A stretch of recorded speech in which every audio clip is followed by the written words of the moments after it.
नमस्कार दोस्तों, स्वागत है आपका स्टडी आईक्यू में। आज हम लोग एक बहुत ही दिलचस्प विषय पे चर्चा करने वाले हैं। हम लोग बात करने वाले हैं इजराइल और अरब देशों के बारे में। आप यहां पे देख सकते हो हेडिंग, एक ओपिनियन पेज है प्रिंट का, why Arabs are so powerless in comparison to Israel. आप यहां पे एक आंसर ऑलरेडी जान सकते हो कि unlike Israel Arabs have never valued brain over brawn. तो हम लोग आज यहां पे कुछ फैक्टर्स के बारे में बात करेंगे जिसकी वजह से अरब देश कमजोर पड़ रहे हैं या फिर कमजोर दिखाई दे रहे हैं इन कंपैरिजन टू इजराइल। देखिए, इजराइल एक देश है जिसकी पॉपुलेशन भी काफी कम है। इन कंपैरिजन टू अरब देश अप्रोक्सीमेटली 20 अरब देश आपको मिलेंगे, उससे ज्यादा भी मिलेंगे। तो अगर ये सब एक गुट में मिलके हम लोग कंपेयर करें तब भी वो कमजोर दिखाई पड़ते हैं इन फ्रंट ऑफ इजराइल। अब आज हम लोग एक विश्लेषण करेंगे उसके पीछे वजह क्या है। बहुत सारी कंजेक्चर से स्पेकुलेशंस है कि इसमें यूएस का बहुत बड़ा हाथ रहा है। तो आज हम लोग यहां पे देखेंगे क्या यूएस का इतना मेजर कंट्रीब्यूशन रहा है टुवर्ड्स मेकिंग इजराइल स्ट्रॉन्गर। तो उस चीज का जवाब जरूर हम लोग जानेंगे। तो stay tuned with me, I am your friend Rahul Saigaonkar, ताकि आप इस इंफॉर्मेशन को ले।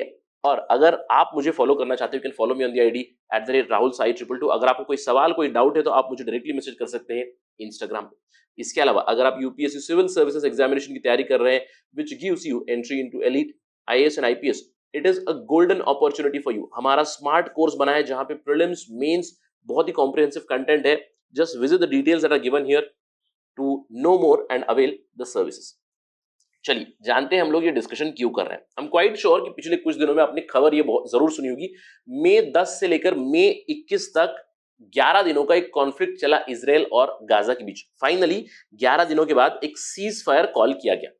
अब इस सीज फायर के बाद फिर से ये चर्चा का विषय बन चुका है कि Israel it showed it's military strength, right. Hamas ने रॉकेट्स फायर किए इजराइल की तरफ, इजराइल ने काउंटर फायर किया, इजराइल ने अपनी आयरन डोम डिफेंस सिस्टम की क्षमता भी दिखाई, राइट। बहुत से न्यूज में आपने देखा होगा कि how Iron Dome protected Israel to a large extent. तो मोर और लेस हम लोग कह सकते हैं कि इजराइल एमर्ज स्ट्रॉन्गर, ऑल्दो दोनों पार्टीज ने क्लेम की विक्ट्री। बट इसमें आपको ध्यान देना है, where were the Arab nations, अरब देश यहाँ पे कहां थे। जैसे कि इजिप्ट, कतार, सऊदी अरब, यूएई, बहुत से अरब देश इस पर्टिकुलर कॉन्फ्लिक्ट से बाहर क्यों थे, right.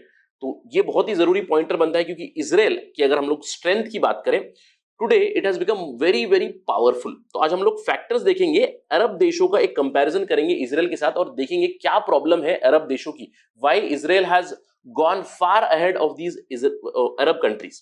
Let's try to understand. सबसे पहले कंपैरिजन करते हैं। देखिए, although I am not a very big fan of Wikipedia, but Wikipedia से कई बार काफी आसान अच्छी इंफॉर्मेशन मिलती है। But since Wikipedia is open source, so it is not highly reliable. कभी कभार आपको कुछ कुछ गलत इंफॉर्मेशन मिल सकती है, right. But nonetheless it gives you very decent information. तो यहाँ पे हम लोग बात करेंगे इजराइल और अरब वर्ल्ड की कंपैरिजन करके। देखिए, इजराइल अगर हम लोग बात करें, इट बिकेम इंडिपेंडेंट इन 1949, एक देश बना, एक जू कंट्री बनी। अब तब से लेकर उन्होंने पिछले 70 सालों में हम लोग कह सकते हैं कि काफी ज्यादा डेवलपमेंट की है। अभी they are standing up to the entire Arab world, right. अब हम लोग इजराइल की पॉपुलेशन की बात करेंगे, उसका एस्टिमेट है अबाउट 9 मिलियन, राइट, यानी कि क्लोज टू 1 करोड़ पकड़ लीजिए। अब वही अगर आप अरब वर्ल्ड की बात करें, Arab world in terms of area बहुत बड़ा है, in terms of population it is very very huge, 423 million, यानी कि 42 करोड़। यहाँ पे आपको 1 करोड़ मिलेंगे, यहाँ पे आपको 42 करोड़ लोग मिलेंगे। अरब जो गुट है बहुत बड़ा गुट है। बट इस सब के बावजूद क्यों अरब वर्ल्ड पावरलेस दिखता है इन फ्रंट ऑफ इजराइल? इसके कुछ रीजंस है। देखिए, रीजंस क्वाइट अंडरस्टैंडेबल है। पहला रीजन तो है अरब डिसयूनिटी। इसके ऊपर ज्यादा चर्चा करने की जरूरत नहीं। अगर हम लोग हिस्टोरिकल पर्सपेक्टिव से चर्चा करें, देखिए probably during the medieval period हम लोगों को अरब यूनिटी जरूर मिलती है। अगेन अरब्स वर्सेस क्रिश्चियंस की जो लड़ाई थी क्रूसेड के दौरान, हम लोग कह सकते हैं कि Arabs were more or less united. But since the beginning of colonialism, imperialism, उसके बाद अरब यूनिटी ब्रेक हो चुकी है to a large extent. Although आप कुछ उदाहरण दे सकते हो, जैसे कि 1967 में जो वॉर हुआ था, वहां पे अरब देश मिलके इजराइल से लड़ने की कोशिश की थी उन्होंने। 9 डे वॉर हुआ था, इजराइल ने पछाड़ा था यहाँ पे अरब देशों को, right. So that again shows the Arab weakness, and after that we can say that Arabs have disunited to large extent, right? क्योंकि they are not able to stand up to Israel and they are not able to show a united front. अब इसको तो मानना पड़ेगा, right? इसके अलावा जो दूसरा फैक्टर हम लोग बात करने वाले वो है यूएस के सपोर्ट के बारे में, और तीसरा फैक्टर इजराइल की खुद की हार्ड वर्क के बारे में, क्योंकि ये बहुत बड़ा फैक्टर रहा है जिसमें इजराइल इस रेस में बहुत आगे चला जा चुका है। यानी कि इजराइल और अरब देशों के बीच में जो रेस हो रही है for strength, for power, for strategic advantage, Israel यहां पे बहुत आगे जा चुका है। अब पहले बात करते हैं यूएस सपोर्ट टू इजराइल की। देखिए, सबको लगता है कि United States has supported Israel to a large extent. Yes, I would say morally उन्होंने सपोर्ट किया है, स्ट्रेटेजिकली सपोर्ट किया है, लेकिन अगर हम लोग बात करें इन terms of money, in terms of arms and ammunitions, तो इट इज एक्चुअली मिसकॉन्सेप्शन। चलिए मैं आपको उदाहरण देता हूं यहां पे। अगर हम लोग 20 साल का डेटा देखें, 2000 से 2019 तक का डेटा देखें, आर्म्स एंड एम्युनिशंस जो सप्लाई किए गए हैं इजराइल को, नॉट जस्ट अमेरिका से बट वेस्टर्न देशों से, नहीं मैं कह सकता हूं क्रिश्चियन देशों से, जैसे कि US, UK, France, Spain, Germany ने कितने रुपयों का आर्म्स एंड एम्युनिशन सप्लाई किया इजराइल को? अबाउट 9.6 बिलियन डॉलर्स का। अब इसे आप कंपेयर कीजिएगा इसी सेम पीरियड में, यानी कि 2000 से लेकर 2020 तक, जो अरब देशों को, जो बड़े अरब देश है, उनको जो आर्म्स एंड एम्युनिशन सप्लाई किए थे वो कितने थे? सेम ग्रुप, यानी कि यूएस, यूके, फ्रांस, ये सब डेवलप कंट्रीज, इन्होंने कितना सप्लाई किया? देखिए, सऊदी अरब को इन्होंने 29 बिलियन डॉलर्स के आर्म्स एंड एम्युनिशन सप्लाई किए, इजराइल को अप्रोक्सीमेटली 10 बिलियन और सऊदी को 3 गुना ज्यादा, यूएई को 2 गुना ज्यादा 20 बिलियन डॉलर्स के, इजिप्ट को 17 बिलियन डॉलर्स के आर्म्स एंड एम्युनिशन दिए, इराक को 9 बिलियन डॉलर्स, कतार को 6 बिलियन डॉलर्स के वेपन्स दिए। अब ये क्यूमुलेटिव भी देखेंगे तो आपको काफी बड़ा नंबर निकलेगा। अब आप मुझे आर्ग्यू कर सकते हैं कि सर ये जो आर्म्स एंड एम्युनिशन यूज कर रहे हैं ये केवल इजराइल के खिलाफ यूज नहीं कर रहे हैं, quite understandable, but nonetheless from a discussion point of view, from an academic point of view, I hope you do understand कि यहाँ पे the sheer number of billion dollars is much more compared to Israel. So it is not like कि USA is completely supporting Israel in terms of fight, in terms of arms and ammunition. आप देख सकते हो कि expensive weapons दिए हुए हैं अरब देशों को, लेकिन अगर Israel अटैक करेगा तब भी Arabs look very weak, isn't it? Why? Because Israelis have worked hard. Although हम लोग ये कह सकते हैं कि यूनाइटेड स्टेट्स ने मॉरल और स्ट्रेटेजिक सपोर्ट जरूर दिया है और इजराइल को जरूर बचाए। अब ये आपको मिलेगा इस पर्टिकुलर खबर से, अगर आप देखोगे the history of US blocking United Nations resolutions against Israel violence, आपको यहाँ पे पूरा डिटेल मिलेगा। अभी तक यूएसए ने 53 यूनाइटेड नेशंस के रेजोल्यूशंस जो क्रिटिकल थे इजराइल, उनको वीटो किया हुआ है। तो इनको यूनाइटेड नेशंस पे एक सपोर्ट जरूर मिला है यूएसए का, बट इन जनरल अगर हम लोग बात करें आर्म्स एंड एम्युनिशन का, तो अरब देशों को काफी ज्यादा बेचा है यूएस और वेस्टर्न ग्रुप ने in comparison to Israelis. But why the Israelis have gone ahead? It is because of their hard work. अब देखिए, मैं आपको उदाहरण देता हूं।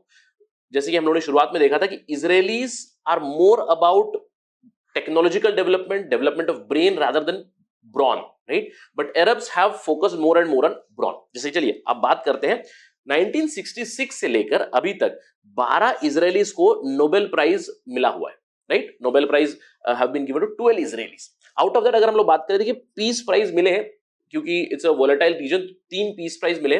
Let's eliminate this peace prize, but again 1 literature, very fine, but 8 science Nobel prize मिले।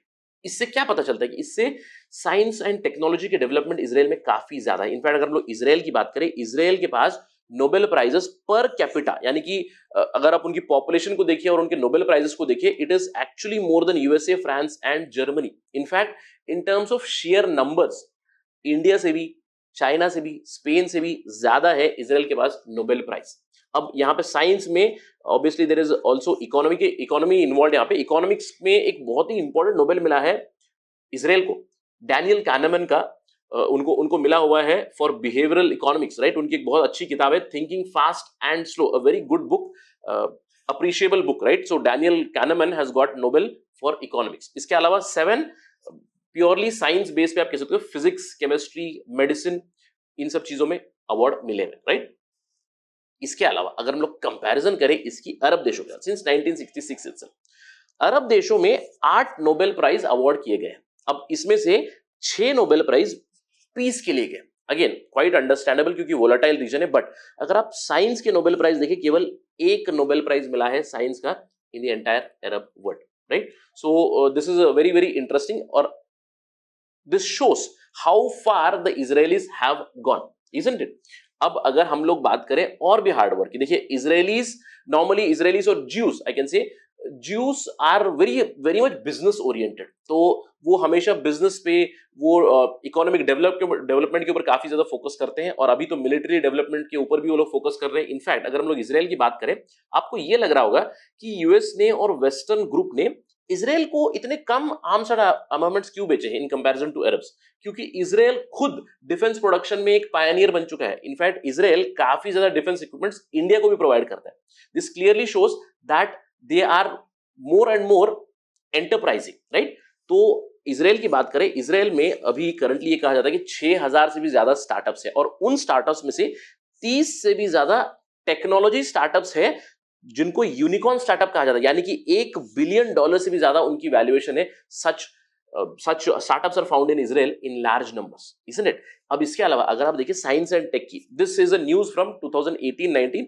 Israel is one of the leading countries in the past 18 years, यानी कि 2000 से लेकर 2018 तक लीडिंग कंट्री बना है in terms of filing the patent. अगर आपको ध्यान देना है यहाँ पे, Israel was at peak 2000 में थर्ड नंबर पे था in terms of filing patents per capita. अभी भी अगर हम लोग इसराइल की बात करें, it is fifth in terms of filing number of patents per capita. So इससे क्लियरली पता चलता है in terms of science and technology they have gone way ahead of the Arab nations, and that is why the Arab nations look powerless. अब सवाल ये उठता है, क्या अरब देशों में इसके ऊपर फोकस नहीं है? लेकिन हम लोग प्रॉब्लम की जड़ पे अगर पहुंचेंगे तो it is not a genetic difference between Jews and the Arabs, और against between the Jews and the Islamist, right. अगर हम लोग बात करें, the problem is not genetic, क्योंकि अगर हम लोग इन जनरल बात करें, Arabs have been brilliant in the past, they have been probably as smart as Israelis, but जो दो गुट है भी, इजरायलीज यानी कि ज्यूस और अरब्स, उनका एटीट्यूड काफी डिफरेंट रहा है, उनके रोल मॉडल्स काफी डिफरेंट रहे। अगर हम बात करें इन terms of attitude, an Israeli child wants to become a scientist, right? Albert Einstein, Niels Bohr, John von Neumann, या फिर और भी बहुत सारे जो साइंटिस्ट के बारे में ये लोग पढ़ते हैं in their syllabus, in their textbook, which are filled with philosophy, science and technology. So they are the role models. That is why we see more and more emphasis on science and technology. But when we compare that to an Arab boy or an Arab child, they talk more about medievalism. They are more inspired by Salahuddin Ayyubi, the medieval ruler. They are more inspired by Ertugrul Ghazi, again the medieval ruler, rather than being inspired by Abdus Salam, who has been a Pakistani novelist, right? तो अब यहाँ पे आप मुझे argue कर सकते हो कि सर आप इसको जनरलाइज कर रहे हो। Absolutely, we are having a generalized discussion. You can find exceptions here. You can find exceptions in Arab countries. ऐसा नहीं है कि अरब देशों में साइंटिस्ट नहीं निकलते, ऐसा नहीं है कि अरब देशों में साइंस एंड टेक्नोलॉजी को बढ़ावा नहीं दिया जा रहा है, बट इन जनरल एक साइकी, एक एटीट्यूड जरूर ऐसा है कि Israelis are more enterprising than Arab. Do let me know your thoughts about this. With that, let me end my discussion. Thank you for watching. जय हिंद।